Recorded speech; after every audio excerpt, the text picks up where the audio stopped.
Well, here we are.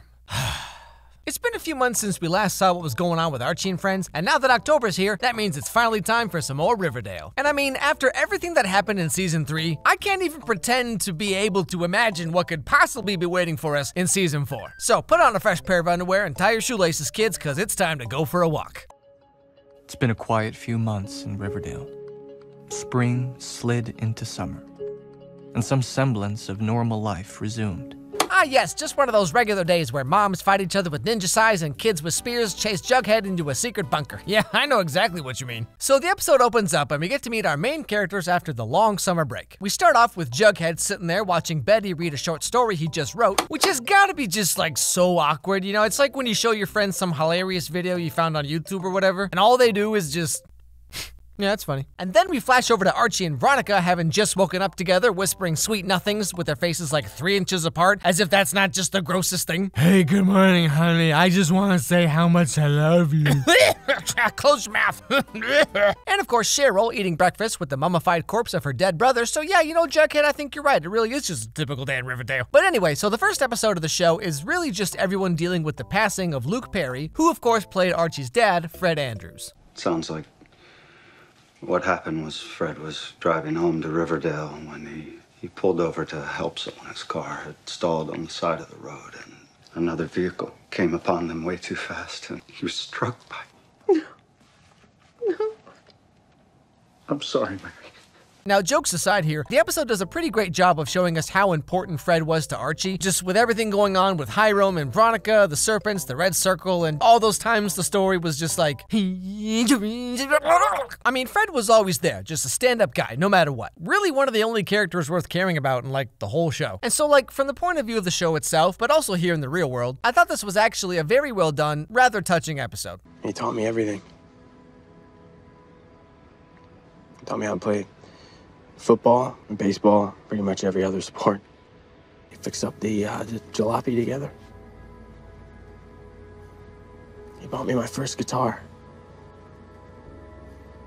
He even soundproofed the garage. But anyway, so after this, we move on to episode 2, where things get back to good old classic Riverdale, if you know what I mean. Now, just to summarize, Betty's mom is actually an undercover agent working for Betty's long-lost older brother, Charles, who's in the FBI, trying to uncover what Edgar Evernever's really doing with the farm. My team's been investigating Edgar Evernever for quite some time now. We had someone on the inside, someone tasked with getting close to Edgar, gathering intel.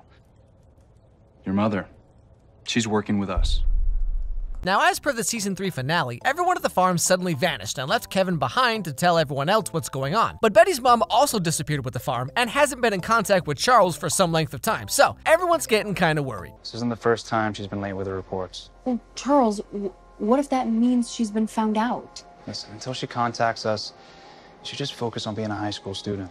And this brings us to the last day of summer break, before all the main characters finally start their senior year of high school. I can't help but think life goes by so fast, and none of us are very good at stopping to savor it.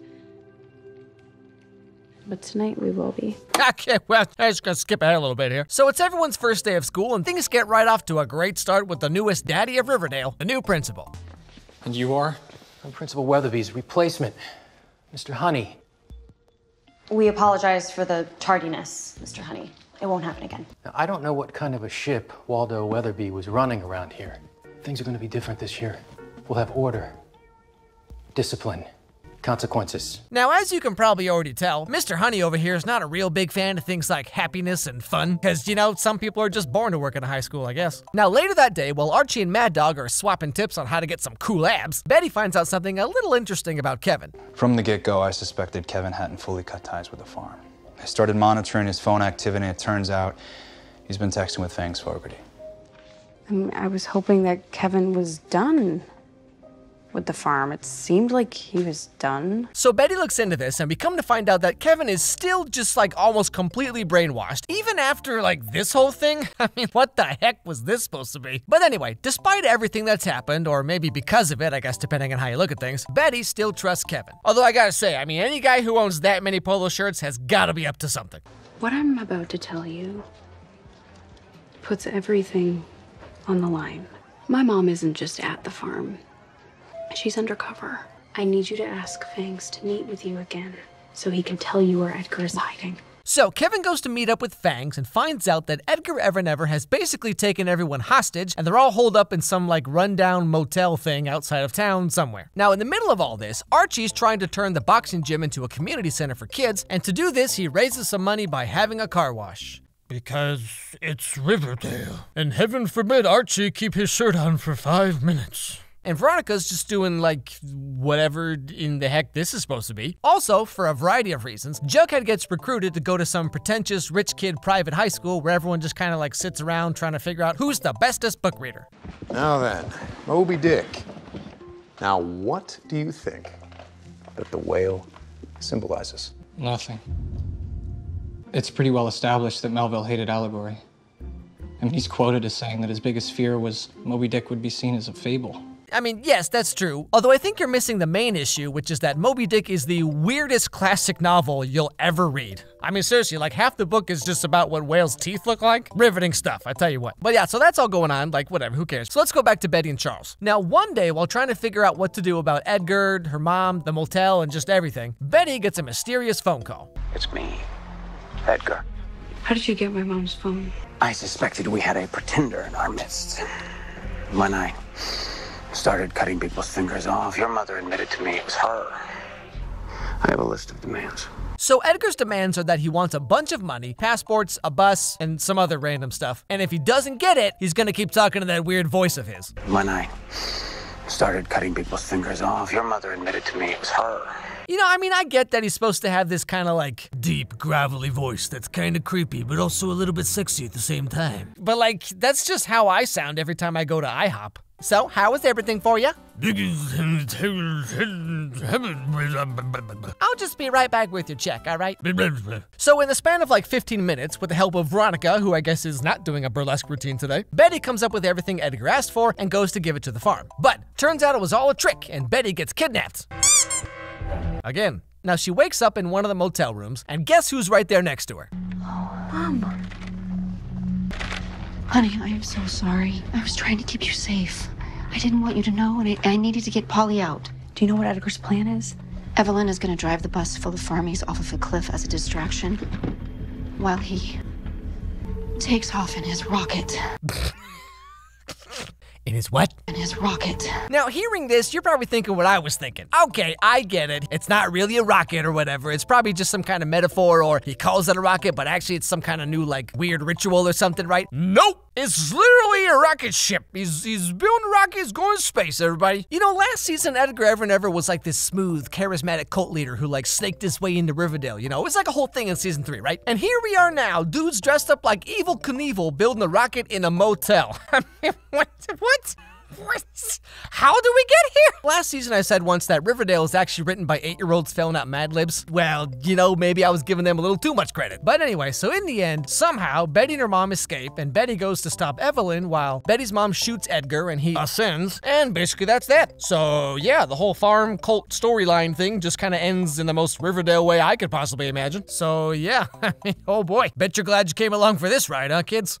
Speaking of weird dudes and rocket ships, this video is brought to you by Dashlane. If you're like me, in which case, that's rough, you probably find yourself using the same password over and over again for different things, right? But of course, if one password gets hacked, then suddenly they could access all your information. Kind of like how Betty can just open literally anything with one hairpin. Well, if you only use one password over and over again, before you know it, all your personal information's been stolen, and someone's using your credit card to buy 150 copies of Hamtaro Ham Heartbreak. Being someone who uses the internet for pretty much everything, it's invaluable to have that extra level of security that Dashlane can give you. Dashlane is a one-stop shop for your digital identity. It manages all your passwords, personal info, financials, whatever you need, making your life safe and more secure. It works across all devices, including Apple products, PCs, Android, Safari, and Chrome. It also has a secure autofill feature that works for personal information, credit cards, that type of thing. It comes with a VPN to stop people from tracking you, and they even check if your personal information is being sold on the dark web. So to try Dashlane for free for life on your first device, go to dashlane.com/AlexMyers, and you can use my promo code AlexMyers to get 10% off to use Dashlane on all your devices. So the link is down below, and once again, thank you Dashlane for sponsoring this video. You know, it's always nice to go back to Riverdale. I mean, like, I do a lot of shows, a lot of movies, just all different kinds of stuff, but going back to Riverdale is kind of like comfort food for me because, as most of you know, but maybe some of you don't, like, my channel got its start doing Riverdale. I did Riverdale as a Mess. It was the first animated, or animatic, whatever video I ever did, and that's what started this whole channel. So going back to Riverdale for me is kind of like this homecoming feeling of like, all right, we're all back together, let's see what's going on this year, you know? And it always cracks me up, like when season 3 started, the same thing happened. In season 4, it's happening even more. People keep tweeting me and messaging me, and they're like, are you gonna do Riverdale? Are you gonna do Riverdale? Are you kidding me? Why would I not do Riverdale? I'm gonna do Riverdale all the way to the end, I'll tell you that right now. I mean, I don't care. I mean, I hope Riverdale goes forever. I hope it goes for 10 seasons because, I mean, let's be honest here. Could you imagine season 10 of Riverdale? Oh, man. It's going to be like Archie using his abs to travel through time and stuff. Like, it's going to be the greatest show ever. So, yes, I'm doing Riverdale. I'm doing Riverdale every season forever. So, if you like Riverdale or if you don't like Riverdale, there you go. Anyway, thanks for watching. Don't forget to subscribe. Don't forget to ring that bell so you don't miss any videos from me. Follow my dog Charlie on Instagram, Charlie Meets Pumpkin. Follow me on Twitter. Let me know what's your favorite part of the video or what video you want me to do next or what TV show, movie, or just say hi. That's fine too. And above all else, everybody have a great day and I'll see you all next time.